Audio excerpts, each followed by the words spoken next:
Welcome back, everyone. Today, we're diving into a deeply resonant explainer based on a totally powerful parable.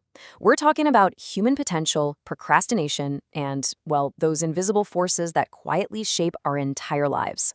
We're going to unpack a fascinating source narrative that basically asks us to look really closely at the gap between what we dream about doing and what we actually do every single day. So, if you've ever felt stuck in this endless loop of excuses, you know the feeling, this breakdown is absolutely going to give you some massive clarity. All right out of the gate, I want you to consider this question from our source material.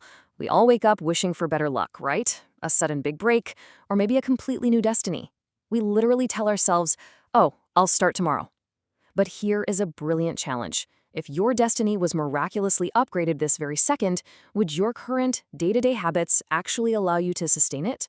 Section 1. Two lives, the one you live and the one you could live. Okay, let's dive right into this core narrative by introducing a boy named Arav. Arav is sitting all alone on his roof at night, looking up at a sky full of stars, and he is just crying. Why? Because he has these massive ambitions. He wants to be a successful businessman, he wants to travel the world, provide for his parents, the whole shebang. But his daily reality? It's completely different. He wakes up late, gets sucked into his phone within minutes of opening a book, and pretty much quits at the first sign of difficulty. He's up there looking at the sky, asking the divine figure of Krishna why his luck is just so terrible. Now, according to the story, Krishna actually appears right there on the roof. But, spoiler alert, he doesn't grant Arav a magical wish. Instead, he just hands him a blank piece of paper. He tells Arav, write your massive dreams on one side and your daily habits on the other. And when Arav actually looks at that paper, the stark contrast hits him like a ton of bricks. His dreams are enormous, but his habits, they're tiny. He realizes in that moment, he isn't losing to the world. He's losing to himself. Our source delivers this really profound revelation right at that exact moment. Impossible just means you haven't become the person who can do it yet. Seriously, let that sink in for a second. The things you think are impossible for you right now, they aren't actually impossible because of the universe or bad luck or because you lack resources. They feel impossible simply because you haven't built the version of yourself capable of executing them yet. The very moment you change, your world begins to change. Section 2, not luck, habits, the invisible chains holding you back. So to figure out how to actually break these chains, the narrative brings Arav under an old village banyan tree right before sunrise. And this is where the source transitions from a story of despair into this brilliant, metaphorical masterclass on human behavior. The very first lesson takes place at a crystal clear lake. Picture it. The water is perfectly still, reflecting the vast sky right above it. But then, a single small pebble is thrown into the water. Instantly, ripples tear all across the surface, and that beautiful, clear reflection, it completely vanishes. The source uses this to explain our minds. Your true capabilities and your potential are always there, just like the sky. But your daily agitation, the anger, the fear, the constant excuses, they're exactly like that pebble. They create so many chaotic ripples in your mind that your true identity gets completely hidden from you. And that brings us to another huge mental ripple, comparison. Arav admits he's constantly comparing his progress to other people, always feeling like he's falling way behind. But the source counters this with such a brilliant question. Think about it. Does a mango tree, which provides sweet fruit, envy the banyan tree for providing massive shade? Of course not. They have completely different purposes and totally different timelines. Constantly comparing your chapter 1 to someone else's chapter 20 is just a massive waste of energy. It literally only feeds your fear. So how do we actually stop this? Arav is handed a single stick and asked to break it, which he does, easily. Then he's handed a whole bundle of 10 sticks tied together. And man, no matter how hard he tries, he just cannot snap them. And this brilliantly illustrates the nature of our bad habits. When laziness, phone addiction, self-doubt, and all those excuses are tied together, they feel completely unbreakable. But the secret? It isn't to break the whole bundle at once. It's to untie it. Reduce your mobile time one day. Stop one single excuse the next. Control your anger the day after that. You snap them one by one. Section 3. Rules of change. The power of microscopic shifts. All right, this brings us to the most practical, actionable takeaway from this entire explainer. We so often think that to change our lives, we need to take these massive, dramatic, totally exhausting leaps. But the source argues the exact opposite. True transformation actually relies on the power of microscopic shifts. Just 1%. Literally, that is the target. The source beautifully points out that even the mighty Himalayas are built from tiny grains of sand, and the vast ocean is filled drop by drop. So forget trying to overhaul your entire life on January 1st, only to give up by January 3rd. If you can improve yourself by just 1% every single day, just by building one right habit, in a year, the world won't even recognize you. Never, ever underestimate the compounding power of tiny, consistent changes. Let's see how this actually plays out in a real-world scenario. Arav starts applying this 1% rule. Day 1, he wakes up early, no snoozing. By day 7, he's building some real momentum. He's learning new things, staying off his phone. But then comes day 8. He steps out and his friends absolutely roast him.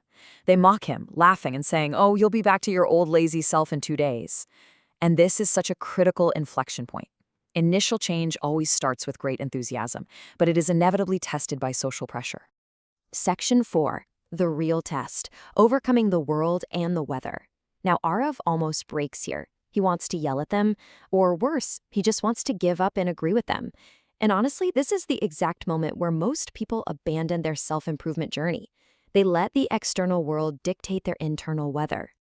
To guide him through this, the narrative introduces another really powerful visual. A half-dried tree in the forest.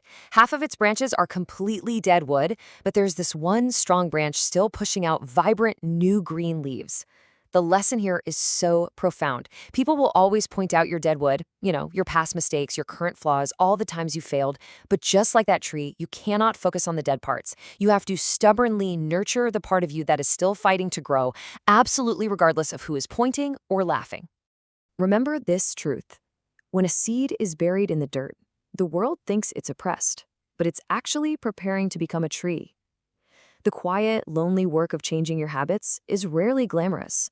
When you withdraw to focus on yourself, people might think you're failing, struggling, or just being antisocial. They see you buried in the dirt.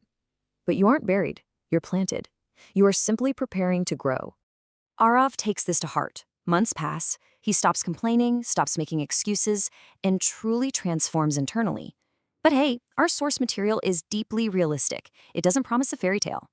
Just as Arav is getting his mindset perfectly right, disaster strikes. His father falls severely ill, plunging the family into a terrifying financial crisis. He asks for help everywhere, but every single door closes. Heartbroken, Arav looks up at the sky again, asking why he's being punished right when he was trying so hard to be a better person. He is then taken to a mountain peak to watch the sunset. The sky turns this deep, fiery orange as the sun dips below the horizon. And the question is asked, when the sun sets, does the world end? No, it rises again the very next morning. A dark period in your life, a severe hardship, it's really just a sunset. It doesn't mean your story is over. Changing your habits doesn't mean bad things will never happen to you. It just means that when they do, you won't shatter the way you used to. The source breaks this down into a brilliant progression. Think of a blacksmith's forge. Step 1. Iron has to burn in a blistering fire before it can be hammered into a strong sword. Step 2. Gold has to be melted down in extreme heat to burn away impurities and reveal its true shine. And step 3, humans are absolutely no different. Severe hardships are not punishments from some cruel destiny. They are the necessary forge required to awaken your hidden power and temper an ordinary person into someone extraordinary. Section 5. Victory over self. The ultimate conquest. Arav finally realizes that life isn't punishing him, it's preparing him. He stops running from the pain and starts facing it completely head-on. And this brings us right to the culmination of his incredible psychological journey. Just compare the difference a single year makes. A year ago, Arav was a literal factory of excuses. He was paralyzed by fear, always looking for someone else to blame for his lack of success. But today, he looks for solutions, he faces adversity with real courage, and he takes absolute responsibility for his life. So the crucial point is this. A year later, Arav wasn't magically a millionaire. He didn't have the massive house yet, but he achieved the ultimate prerequisite for all of those things. He completely conquered his own mind. And that leads us to the overarching thesis of our source material. When a person stops chasing a change in destiny and starts changing themselves, destiny itself changes its path. As long as you're just waiting around for luck, you're going to be exhausted and disappointed. But the exact moment you focus solely on your microscopic daily habits, you become the architect of your own fate. Which leaves us with one final, unavoidable question. The impossibility of your dreams really only exists in the mind that refuses to adapt. So ask yourself, are you going to keep waiting for some miracle tomorrow, or will you commit to that 1% change today? The choice is entirely yours. Thank you so much for joining me on this explainer, and I challenge you, start building your new destiny right now.